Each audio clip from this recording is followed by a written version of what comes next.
In the early 1880s, clerks working in county courthouses across the American South and Upper Midwest encountered a pattern that unsettled even those long accustomed to the paper residue of slavery. The discovery did not come from confession or public accusation. It emerged quietly from census schedules, probate inventories, and long-neglected estate files reopened after the deaths of prominent white landholders. In several counties, 1880 federal census enumerators recorded households where formerly enslaved men lived within walking distance of families who bore the same uncommon surnames. These men were listed as black, born enslaved, often decades older than emancipation itself. Marginal notes sometimes recorded mulatto, a term used by enumerators of the period to denote mixed ancestry. In some cases, the age, place of birth, and maternal history of these men aligned precisely with entries found in antebellum plantation journals or slave schedules attached to the 1860 census. What troubled local officials was not merely proximity, it was continuity. The records suggested that a man who had lived as enslaved property before the Civil War shared a biological lineage with the white family that had once claimed ownership over him.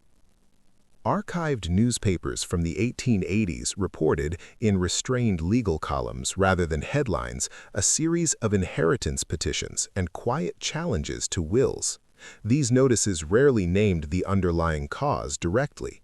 Instead, they referred obliquely to questions of legitimacy, unrecorded issue, or natural relations formerly held in bondage. In one southern county, an estate reopened in 1882 revealed medical expense ledgers for both white and black members of the household, treated by the same physician over decades.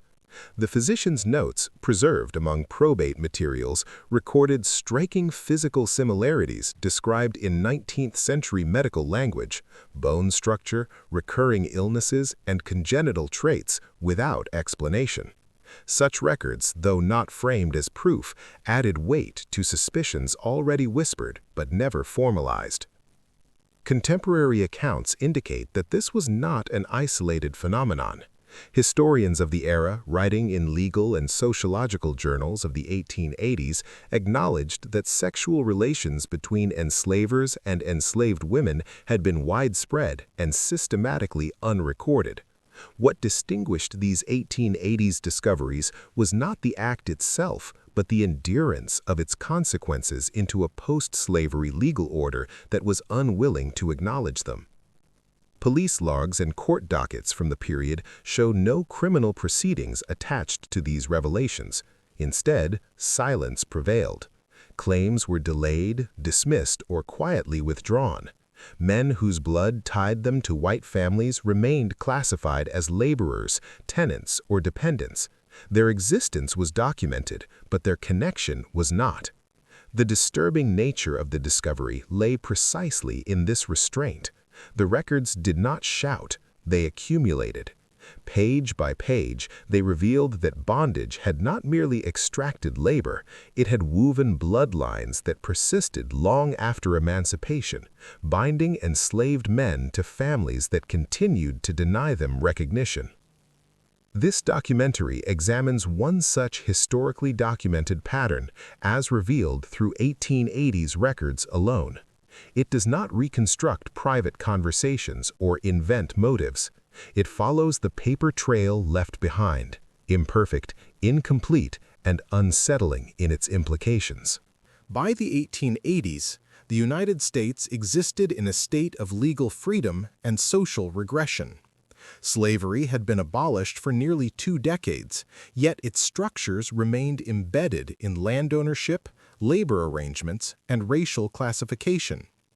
The social order of the period was rigidly enforced through custom rather than statute, especially in southern and border states.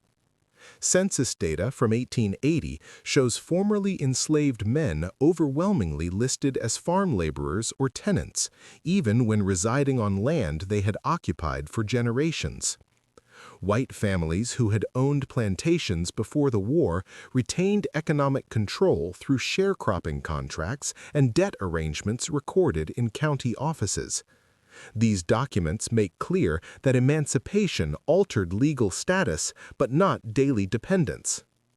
Racial classification in the 1880 census was imprecise and subjective. Enumerators applied terms such as black, mulatto, or colored based on appearance or reputation.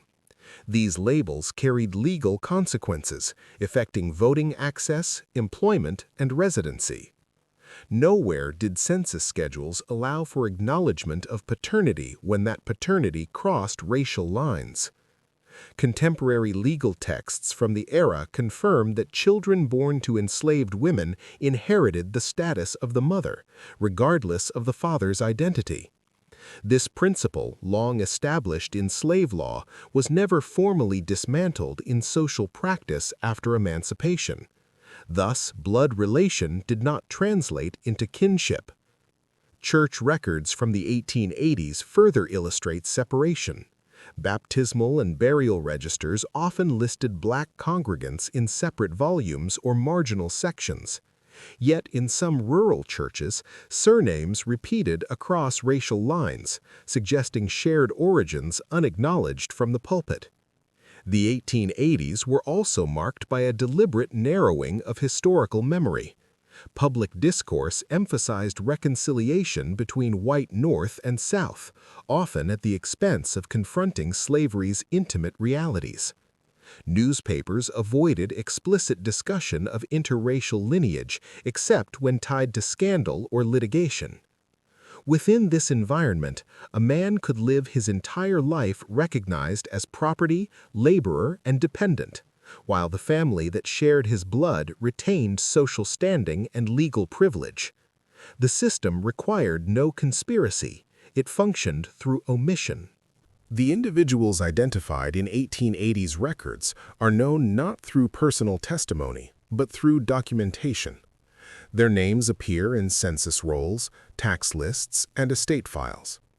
The man at the center of this pattern is consistently described as formerly enslaved, born between the 1820s and 1840s, and residing on or near the land of his former owner.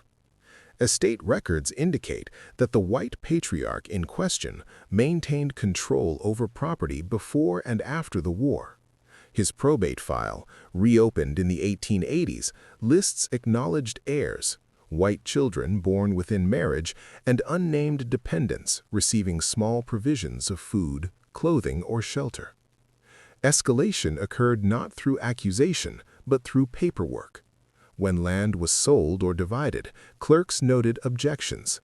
When wills were contested, affidavits referenced resemblance and long-standing household knowledge. No affidavits directly named paternity. The language remained cautious, reflecting the legal risk of explicit claims. Medical journals of the era, while not connected to specific cases, discussed hereditary traits observed among enslaved populations and their owners. Such writings, now recognized as flawed, nonetheless show that contemporaries were aware of biological continuity across racial boundaries. Despite mounting documentation, no formal recognition followed. The man remained classified by labor, not lineage. The most striking feature of 1880s documentation is restraint. Nowhere do records proclaim revelation. Instead, they demonstrate a consistent refusal to articulate what was visible. Court dockets showed delays, petitions lapsed, newspapers printed notices without commentary. Institutions preserved order by refusing to name blood as bond. This silence was not accidental. Legal scholars of the 1880s argued that acknowledging such relationships would destabilize inheritance law and racial hierarchy. Silence was governance. By the late 1880s, the trail grows quiet. The man's name remains in tax rolls and burial registers. He dies recorded as black, laborer, unrelated. The white family continues. Their genealogy omits him. Yet the records remain, Together, they reveal a truth the era could not accept. Slavery bound families not only by power, but by blood. The legacy is not scandal, but erasure.